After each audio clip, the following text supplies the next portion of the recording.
The intervention started at exactly 2 p.m. on a Tuesday, which seemed unnecessarily dramatic even for my parents.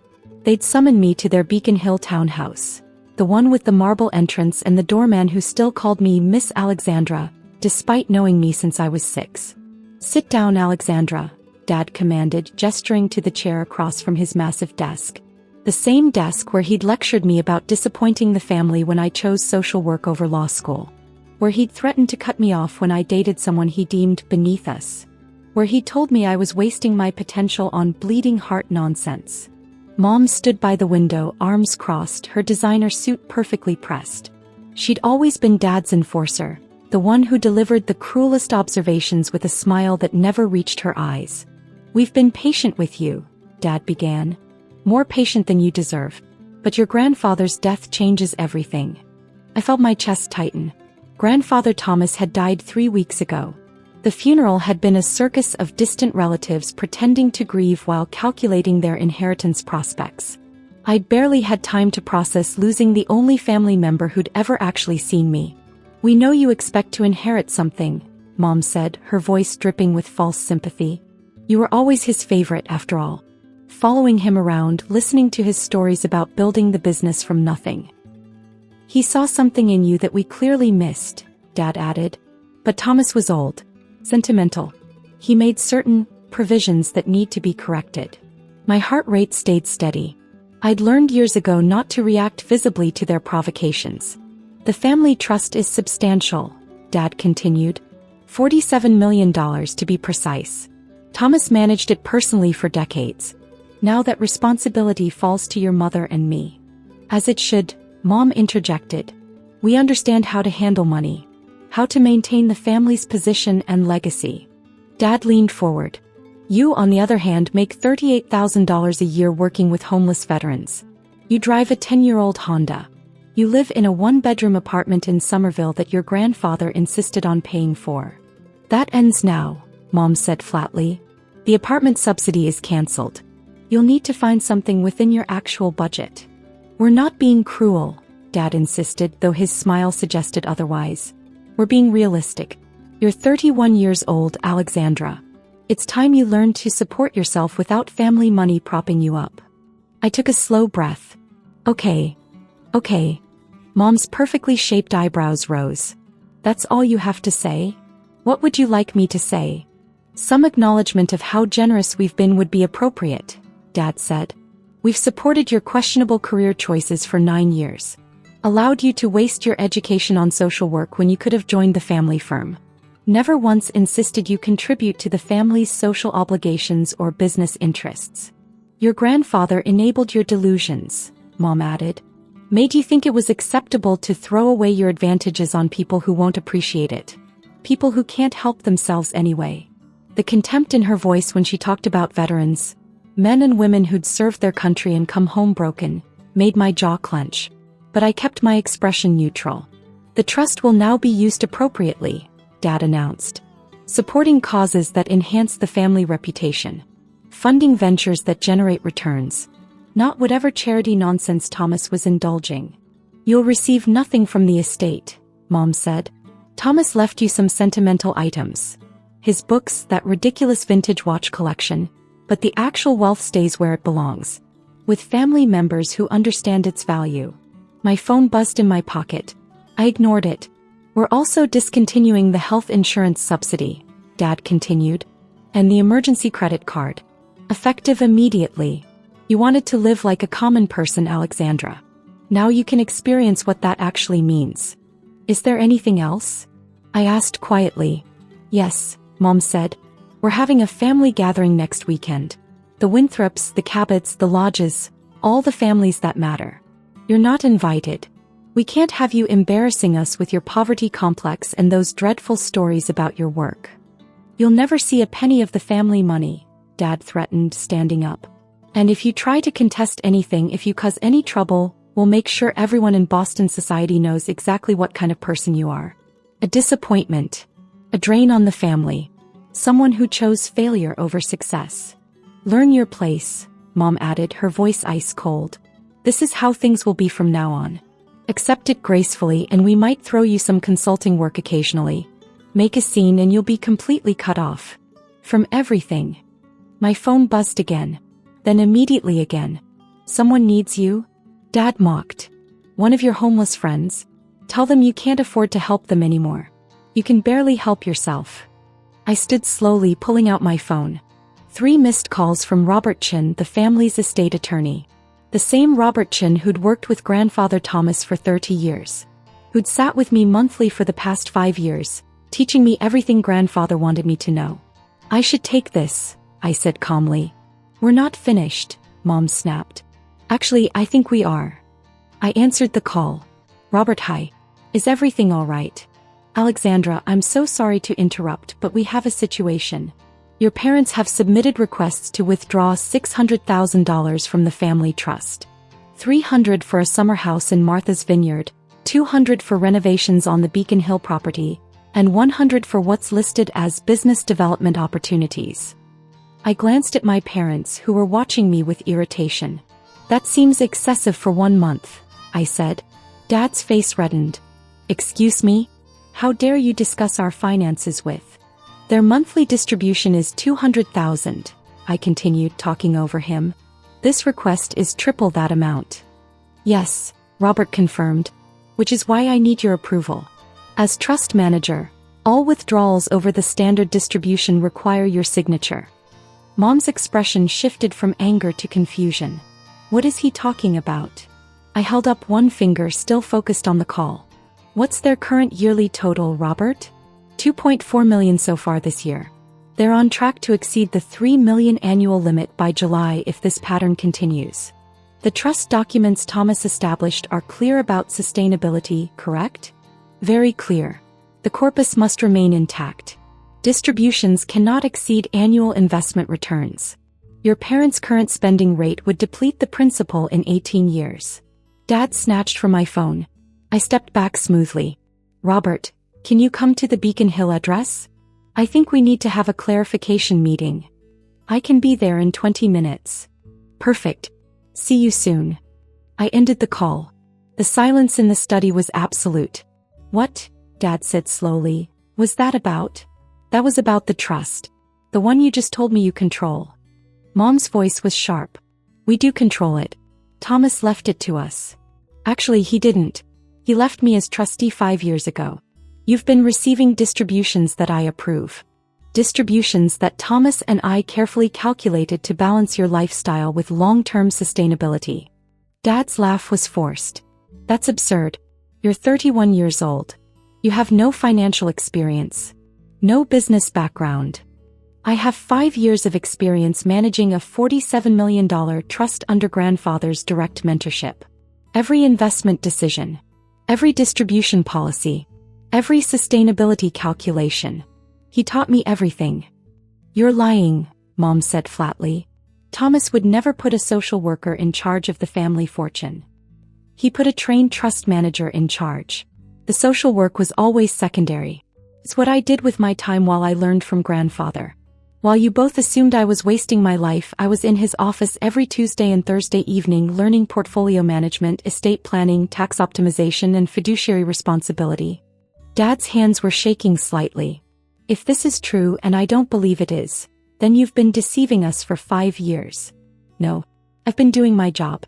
Grandfather didn't want the family to know until after his death. He said it would influence how you treated me, and he wanted me to develop the skills without that pressure. This is insane, Mom said. Robert Chin would never allow this. Robert helped design the succession plan. He's been copied on every monthly report I've sent you for 5 years. The ones you never read because you assumed they were just administrative updates. The doorbell rang. Mom and Dad exchanged glances. That would be Robert, I said. Shall I get it, or would you like to? Dad's face had gone from red to pale. Alexandra, if you're lying about this. I'm not. But you're welcome to ask him yourself. I walked to the door, my heart pounding but my steps steady. Robert stood in the hallway, briefcase in hand, his expression professionally neutral but his eyes kind. Hello, Alexandra. Mr. and Mrs. Whitmore. He nodded to my parents who'd followed me out of the study. Robert, Dad said urgently. Tell me this is a joke. Tell me Alexandra hasn't been managing the family trust. I'm afraid I can't tell you that, Richard. Because it wouldn't be true. Mom actually swayed. This can't be happening. Perhaps we should sit down, Robert suggested gently. This is clearly a surprise to you both, though I'm not sure why. The monthly reports have been quite detailed. We returned to the study. Robert opened his briefcase and pulled out a thick folder. Thomas Whitmore executed a new trust declaration 5 years ago. He appointed Alexandra as trustee, with full discretionary authority over all distributions and investments. I witnessed the document, as did Judge Matthews and Thomas's accountant. Why? Dad demanded. Why would he do this? Because he watched you both spend recklessly for decades, I said quietly. Because he saw how you treated money as an endless resource rather than something to be stewarded. Because he knew that without oversight, you'd burn through the principal in 15 years and leave nothing for future generations. That's not fair, Mom protested. We've built businesses, maintained properties. With trust fund distributions, Robert interrupted gently. Mrs. Whitmore, your boutique consulting firm has operated at a loss for 6 years. It's only sustained by monthly trust distributions of $40,000. Mr. Whitmore, your venture capital fund has a negative return rate. You've lost money on 14 of your last 16 investments. Dad's face was crimson now. How dare you? I'm stating facts that are documented in the trust reports. Facts that Alexandra has been carefully tracking and managing. Without her oversight, you would have made several catastrophic investment decisions that would have cost the trust millions. What decisions? Mom asked weakly. I pulled out my phone, opening the Notes app where I'd been tracking everything for 5 years. 2 years ago, you wanted to invest $3 million in a tech startup run by your college roommate's son. I researched the company. They had no viable product, no path to profitability, and a CEO with 2 previous bankruptcies. I denied the distribution. The company folded 6 months later. That was just bad luck, Dad muttered. Last year, you wanted to buy a commercial property in Cambridge for $4.2 million. I had it independently assessed. The building had structural problems that would cost $2 million to repair, and the rental income wouldn't cover the maintenance costs. I denied that request too. The building sold for $2.8 million 3 months later after the foundation issues were discovered. Robert nodded. Alexandra has saved the trust an estimated $12 to $15 million in bad investments over the past 5 years.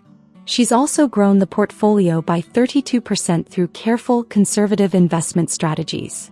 The trust was worth $36 million when I took over, I said. It's now worth $47 million. Grandfather's goal was sustainable growth that would support the family for generations, not just maximize your current lifestyle. Mom sank into a chair. You've been controlling our money this whole time. I've been managing the trust according to grandfather's wishes and fiduciary best practices. Your standard distribution is $200,000 per month. That's $2.4 million per year. The trust generates approximately $3.5 million in annual returns. The difference is reinvested to protect against inflation and market volatility. We need more than that, Dad said desperately.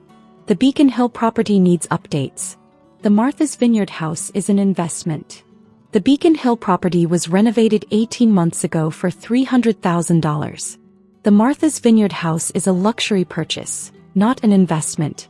And your business development opportunities, I looked at Robert. Country club membership upgrades and a boat, Robert confirmed. Hardly business critical. You're punishing us, Mom said. This is revenge for how we treated you. No. This is me doing the job grandfather trained me to do. If I wanted revenge, I would have mentioned that your current spending rate is unsustainable. That at your current pace, you'll exceed the annual distribution limit by August. What happens if we exceed it? Dad asked. The trust documents are clear. Distributions are reduced the following year to compensate. Spend $600,000 over the limit this year, and your monthly distributions drop to $150,000 next year. The color drained from both their faces.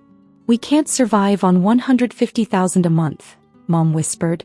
Then you need to adjust your spending. That's what you told me 2 hours ago, remember? When you lectured me about living within my means. Robert cleared his throat. There's something else you should know. Alexandra has been more than fair with you.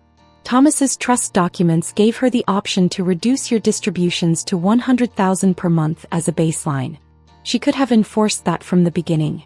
Instead, she's maintained the higher distribution rate and only stepped in to prevent catastrophically bad financial decisions. Why? Dad asked, looking at me with something between confusion and fear. Because you're my parents. Because despite everything, Grandfather loved you and wanted you to be comfortable. Because I'm not interested in punishing people. I'm interested in protecting the family's long-term security. But you let us believe we controlled everything, Mom said. You never asked. You never read the monthly reports. You never questioned where the money came from or who approved it. You just assumed. And you treated me like a failure because I didn't broadcast my success. Robert pulled out more documents. There's also the matter of the apartment in Somerville. The one you're kicking me out of? Asked my parents. The trust doesn't own that apartment, Robert said. Alexandra bought it with her own money 4 years ago. The payments that appeared to come from the trust were actually from a separate inheritance Thomas left her when her grandmother died. $1.2 million that she invested wisely and used to purchase property. Dad's mouth opened and closed. But we thought. You thought I was living off family charity. I was living off my own investments while managing yours. The health insurance? Mom asked weakly. Also mine. I get excellent benefits through my employer. The policy you thought you were paying for? That was my own coverage that I never canceled when Grandfather set up the trust arrangement. I kept the administrative emails going to you because it was easier than explaining the truth. And the emergency credit card? Dad asked. There never was one. That was something Grandfather told you about to make you feel like you were supporting me. The one time you tried to cancel it, when I dated Marcus, there was nothing to cancel. Grandfather just told you it was handled.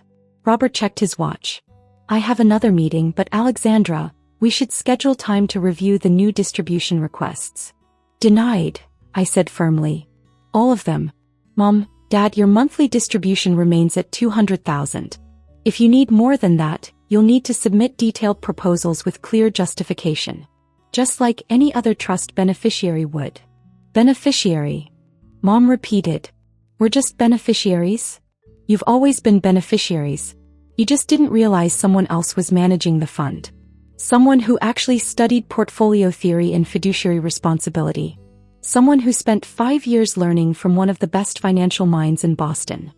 Robert stood collecting his documents.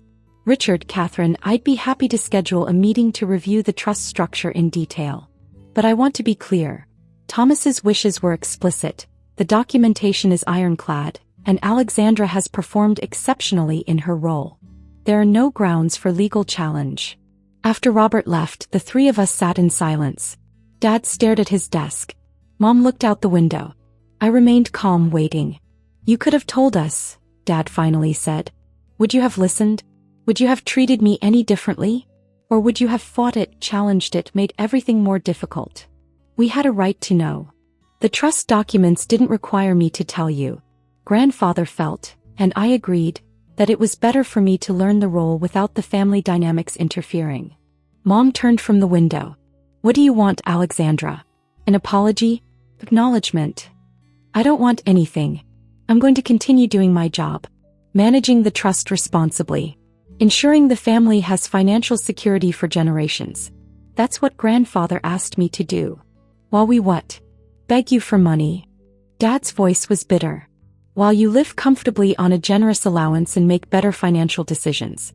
$200,000 per month is more than 99% of Americans make in a year. If that's not enough, the problem isn't the trust.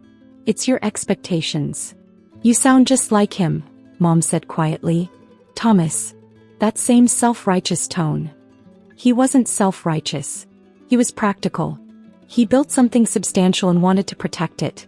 He saw what happened to the Cabot fortune. Depleted in 2 generations through careless spending. The Richardson estate split apart by family infighting. He didn't want that for us.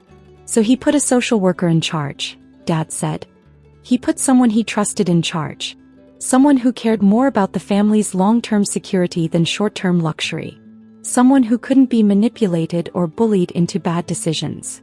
I stood up, gathering my coat. I need to get back to work. We have 3 veterans moving into new housing today, and I promised I'd be there to help. That's it? Mom asked. You drop this bomb and just leave? What else is there to say? The trust structure isn't changing. Your distributions aren't changing unless your spending forces them to. My role isn't changing. The only thing that's different is now you know the truth. And next weekend? Dad asked. The family gathering? I wasn't invited, remember? You made it clear I'm an embarrassment. Alexandra, Mom started. It's fine. I have plans anyway. We're doing a fundraiser for the Veterans Center. Real work with real impact. Not just standing around talking about wealth while contributing nothing of value. I walked to the door, then turned back. For what it's worth, Grandfather loved you both. Every decision he made was because he wanted to protect you from yourselves. He wanted me to ensure you'd always be taken care of, even if you made bad choices. That's what I've been doing for 5 years. That's what I'll keep doing. Out of duty? Dad asked. Out of love. Despite everything, you're still my parents. I just wish you'd seen me as your daughter instead of a disappointment. I left them sitting in the study, surrounded by the luxury the trust fund provided, finally understanding who'd been making it all possible. My phone rang as I drove back to Somerville. My coworker Marcus. Hey, how'd it go with your parents? About as expected. They didn't take it well. Are you okay? Yeah. Actually, I feel relieved. 5 years of pretending to be something I'm not. 5 years of letting them believe I was failing. It's exhausting. You're the most successful person I know, Alex. You manage a $47 million trust, run a successful nonprofit on the side, and still show up to help veterans every single day. Your parents are idiots if they can't see that. I smiled. Thanks, Marcus. Drinks after the housing setup? You sound like you need them. Definitely. I pulled into the Veterans Center parking lot, where 3 families were waiting to get keys to their new apartments. Apartments I'd helped fund through a grant from the foundation I'd quietly established with my own money. The one my parents didn't know about. The one that had placed 47 homeless veterans in permanent housing over the past 3 years. My phone buzzed with texts. First from Mom. We need to talk about this properly. Then Dad. This isn't over, Alexandra. And finally, surprisingly, from Robert. Your grandfather would be incredibly proud. You handled that with remarkable grace. I responded only to Robert. Thank you. He taught me well. The veterans were waiting. Real people with real needs who didn't care about trust funds or family drama. Who just needed someone to see them as human beings worthy of dignity and support. Miss Alexandra. Called out Tommy, a Marine veteran I'd been working with for 6 months. We got the keys. All 3 families move in today. I smiled, pocketing my phone. That's wonderful, Tommy. Let's go see your new place. As I helped them move boxes and set up furniture, I thought about Grandfather Thomas. About the hundreds of hours we'd spent in his office, him teaching me not just about money management but about responsibility, dignity, and the weight of stewardship. Money is just a tool, Alexandra, he told me. The question is what you build with it. Your parents build monuments to themselves. I want you to build something that lasts. Something that helps people. That's the real legacy. I tried to do both. Protect the family fortune while using my own resources to make a difference. It had meant living smaller, dressing simply, driving an old car, and letting my parents believe I was struggling. But it had been worth it. My phone buzzed again. This time a group text to the entire family from my Uncle Christopher. Just heard the news. This is unacceptable. Family meeting this weekend. Alexandra needs to be held accountable. I stared at the message, then at Tommy helping his kids pick out which bedroom they wanted. At Maria, a Navy veteran, crying happy tears as she turned on the water in her new bathroom. At James, an Army veteran standing in his kitchen for the first time in 3 years. Let them have their meeting. Let them plot and scheme and rage about how a 31-year-old social worker dared to control their access to money. I had more important things to do.